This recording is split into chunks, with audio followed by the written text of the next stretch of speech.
দেখো এই যে নিটে 2018 সালে এসেছিলো, এর যে লজিকটা, এই লজিক থেকে আমাদের প্রশ্ন আসবে, ভালো করে বুঝে নেবে। ওকে, প্রথমে আমরা বলে দিয়েছি, আমি অনেক কোশ্চেন পড়েছি, আমার প্রিভিয়াস লেকচার দেখতে হবে, যারা ফলো করছো তারা দেখে নাও তাড়াতাড়ি।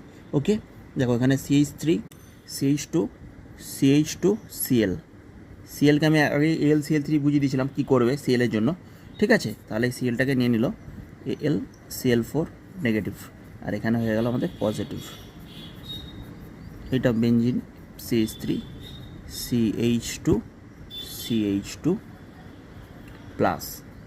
এবার দেখো এই যে টার্মিনাল যে কার্বোক্যাটায়নটা, আমার মেন বোঝানোর এখানে কেন এই কোশ্চেনটা আমি নিলাম, কারণ এরকম একটা প্রশ্ন তোমাদের আসবেই যেখানে তোমাদের কার্বোক্যাটায়নটা জেনারেট করবে, এরকম একটা লজিকের কোশ্চেন আসবে যেখানে কার্বোক্যাটায়নটা জেনারেট করবে, কিন্তু সেই কার্বোক্যাটায়নটা দিনের শেষে স্টেবিলিটি হারিয়ে যাবে, কারণ সেটা 1 ডিগ্রি, সেই জন্য এটা স্টেবিল হবে না। এইটা কি হবে, এই যে হাইড্রোজেনটা দেখছো এই এখানে শিফট হয়ে এটা 2 ডিগ্রির দিকে শিফট হয়ে যাবে, দিনের শেষে সেটা 2 ডিগ্রির দিকে শিফট হয়ে যাবে। এরকম একটা প্রশ্ন তোমরা পরীক্ষায় পাবে। ওকে, 2 ডিগ্রি, বা এখানে যদি আরেকটা CH3 থাকতো, এখানে যদি আরেকটা CH3 থাকতো, সেটা কিসে চলে যেত, 3 ডিগ্রিতে চলে যেত, গিয়ে কী হতো, এটা 2 ডিগ্রি, যেহেতু আমাদের কোশ্চেন অনুযায়ী এটা আমাদের 2 ডিগ্রি কার্বোক্যাটায়ন জেনারেট হবে। ওকে, তাহলে আমাদের কী হলো, এই বেঞ্জিন রিংয়ের সাথে এবারে দিনের শেষে এই 2 ডিগ্রি কার্বোক্যাটায়নটা আমাদের কী হলো, অ্যাডিশন হয়ে আমাদের কিউমিন তৈরি হলো, CH3 benzene ring.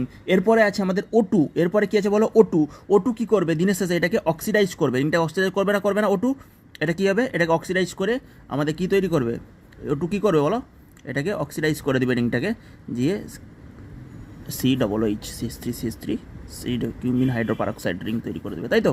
Plus O2 দিলে আমাদের হলো শেষ পর্যন্ত কিউমিন হাইড্রোপারক্সাইড। যে এবারে এই দেখো এখানে দুটো ওইজ আছে, তো এই যে এখানে একটা অক্সিজেন আছে, এখানে একটা অক্সিজেন আছে, এই অক্সিজেনটাতে এই পিএইচ রিংটা মাইগ্রেট করে আমাদের ফেনল উৎপন্ন করে। ফেনল এইটা দিয়েছিল আমাদের, চেয়েছিল ফেনল, এই ফেনল হচ্ছে আমাদের, বাকিটা তো কিউমিন ফেনল দিয়ে যেমন পেয়ে যাচ্ছ, কিন্তু LCl3 দেওয়া মানে এই কার্বোক্যাটায়ন যেটা জেনারেট করবে, সেই কার্বোক্যাটায়নটা ওখানেই সীমাবদ্ধ থাকবে না, সেইটা 2 ডিগ্রিতে চলে যাবে, 2 ডিগ্রিতে।